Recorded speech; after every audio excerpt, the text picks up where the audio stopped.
આજે એક બહુ જ મોટા સમાચાર આવ્યા છે 170 દિવસ સુધી અટકાયતમાં રહ્યા પછી આખરે જાણીતા ક્લાઇમેટ એક્ટિવિસ્ટ સોનમ વાંગચુકને મુક્ત કરવામાં આવ્યા છે પણ એમની આ મુક્તિ પાછળ એક બહુ મોટો સંઘર્ષ અને કેટલાય સવાલો જોડાયેલા છે તો ચાલો આજે આખા મામલાને જરા ઊંડાણથી સમજીએ સૌથી પહેલો અને મોટો સવાલ તો એ જ ઉઠે છે કે આખી દુનિયામાં જેમનું નામ છે એવા સોનમ વાંગચુકની અટકાયત કરવાની જરૂર જ કેમ પડી એ પણ કોઈ ટ્રાયલ વગર આની પાછળનું કારણ શું હોઈ શકે ચાલો આ ગૂંચવણને ઉકેલવાનો પ્રયત્ન કરીએ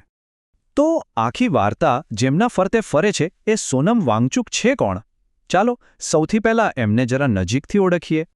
મોટાભાગના લોકો એમને કદાચ એક જ નામથી ઓળખતા હશે ફુંગસુક વાંગડુ હા પેલી હિટ ફિલ્મ 3 ઇડિયટ્સમાં આમિર ખાનનું જે પાત્ર હતું એ સોનમ વાંગચુકના વાસ્તવિક જીવન અને એમના કામ પરથી જ લેવામાં આવ્યું હતું પણ એમની ઓળખ અહીં પૂરી નથી થતી અહીંથી તો શરૂ થાય છે એમની ખરી ઓળખ તો એમના કામમાં છે એ લદ્દાખમાં શિક્ષણ ક્ષેત્રે ક્રાંતિ લાવનારા એક પ્રણેતા છે પર્યાવરણને બચાવવા માટે એમણે આઈસ સ્તૂપ જેવી અદ્ભુત ટેકનોલોજીની શોધ કરી છે એમના આ જ કામ માટે એમને પ્રતિષ્ઠિત રેમન મેગ્સેસે એવોર્ડ પણ મળ્યો છે અને હવે તેઓ લદ્દાખના અધિકારો માટે લડતા એક મજબૂત અવાજ તરીકે ઉભરી આવ્યા છે અને બસ અહીંથી જ આ આખો મુદ્દો એક રાજકીય રંગ પકડે છે સોનમ વાંગચુક હવે ખાલી એક વ્યક્તિ નથી રહ્યા પણ એ લદ્દાખના એક મોટા આંદોલનનો ચહેરો બની ગયા છે અને આ આંદોલનની 4 બહુ સ્પષ્ટ માંગણીઓ છે આ આખા વિરોધની શરૂઆત થઈ હતી 2019માં જ્યારે લદ્દાખને કેન્દ્રશાસિત પ્રદેશ બનાવવામાં આવ્યો શરૂઆતમાં તો લોકોમાં ખુશીનો માહોલ હતો પણ ધીમે ધીમે એમને સમજાયું કે વિધાનસભા વગર શાસનમાં એમનો કોઈ અવાજ જ નથી બસ આ જ ચિંતામાંથી 2 મોટા સંગઠનો એક થયા અને આંદોલનની શરૂઆત થઈ તો આ આંદોલનની મુખ્ય 4 માંગણીઓ કઈ છે પહેલી લદ્દાખને સંપૂર્ણ રાજ્યનો દરજ્જો મળે જેથી ત્યાંના લોકો પોતાના નિર્ણયો જાતે લઈ શકે બીજી બંધારણની 6ઠ્ઠી અનુસૂચિ હેઠળ એમને વિશેષ સુરક્ષા મળે ત્રીજી સ્થાનિક યુવાનોને નોકરીઓ માટે એક અલગ કમિશન બને અને ચોથી સંસદમાં એમનું પ્રતિનિધિત્વ વધે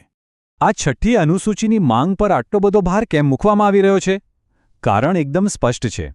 લદ્દાખની લગભગ 97% વસ્તી આદિવાસી છે અને આ અનુસૂચિ ખાસ કરીને આદિવાસી વિસ્તારોના અધિકારો અને એમની સંસ્કૃતિના રક્ષણ માટે જ બનાવવામાં આવી છે ખરેખર આ 6ઠ્ઠી અનુસૂચિ લદ્દાખ માટે એક સુરક્ષા કવચ જેવી છે એનાથી લદ્દાખની જમીન એની અનોખી સંસ્કૃતિ અને હિમાલયના નાજુક પર્યાવરણને બહારના ઔદ્યોગિક પ્રભાવથી બચાવી શકાશે હવે વાત કરીએ આ કેસના બીજા એક મહત્વના પાસાને જે કાયદા હેઠળ સોનમ વાંગચુકની અટકાયત કરવામાં આવી હતી એ છે રાષ્ટ્રીય સુરક્ષા અધિનિયમ એટલે કે એનએસએ આ એક બહુ જ વિવાદાસ્પદ કાયદો છે એનએસએને સરળ ભાષામાં સમજીએ તો આ એક પ્રિવેન્ટિવ ડિટેન્શન એટલે કે નિવારક અટકાયતનો કાયદો છે મતલબ કે જો સરકારને એવું લાગે કે કોઈ વ્યક્તિ દેશની સુરક્ષા માટે ખતરો બની શકે છે તો એ કોઈ ગુનો કરે એ પહેલાં જ માત્ર શંકાના આધારે એની અટકાયત કરી શકાય છે આ કાયદાને લઈને હંમેશાથી 2 પક્ષ રહ્યા છે સરકારનું માનવું છે કે દેશની સુરક્ષા માટે આ કાયદો જરૂરી છે પણ જે લોકો એની ટીકા કરે છે એમનું કહેવું છે કે આ નાગરિકોને સ્વતંત્રતા પર સીધો હુમલો છે કારણ કે આનો ઉપયોગ રાજકીય વિરોધીઓ સામે પણ થઈ શકે છે અને આ કાયદો કેટલો કડક છે એનો અંદાજ એ વાત પરથી લગાવી શકાય કે કોઈ વ્યક્તિ પર આરોપ સાબિત કર્યા વગર એને પૂરા 12 મહિના સુધી અટકાયતમાં રાખી શકાય છે પણ આ બધો સંઘર્ષ લદ્દાખમાં જ કેમ થઈ રહ્યો છે એવું તે શું ખાસ છે લદ્દાખમાં કે જે તેને આટલું વ્યૂહાત્મક અને પર્યાવરણીય રીતે મહત્વનું બનાવે છે ચાલો એના પર એક નજર કરીએ જુઓ લદ્દાખનું મહત્વ માત્ર એની કુદરતી સુંદરતા નથી એની સરહદો ચીન અને પાકિસ્તાન બંને દેશો સાથે જોડાયેલી છે જે તેને સુરક્ષાની દૃષ્ટિએ અત્યંત સંવેદનશીલ બનાવે છે પર્યાવરણની દૃષ્ટિએ તો એને પૃથ્વીનો ત્રીજો ધ્રુવ કહેવામાં આવે છે કારણ કે ત્યાંના ગ્લેશિયર કરોડો લોકો માટે પાણીનો મુખ્ય સ્ત્રોત છે એટલે અહીંની સ્થિરતા ખૂબ જ જરૂરી છે અને હવે સરકારે પણ સોનમ વાંગચુકને મુક્ત કરતી વખતે આ જ વાત કરી છે ગૃહ મંત્રાલયના નિવેદન મુજબ આ નિર્ણય લદ્દાખમાં શાંતિ અને વાતચીતનું વાતાવરણ ફરીથી બનાવવા માટે લેવામાં આવ્યો છે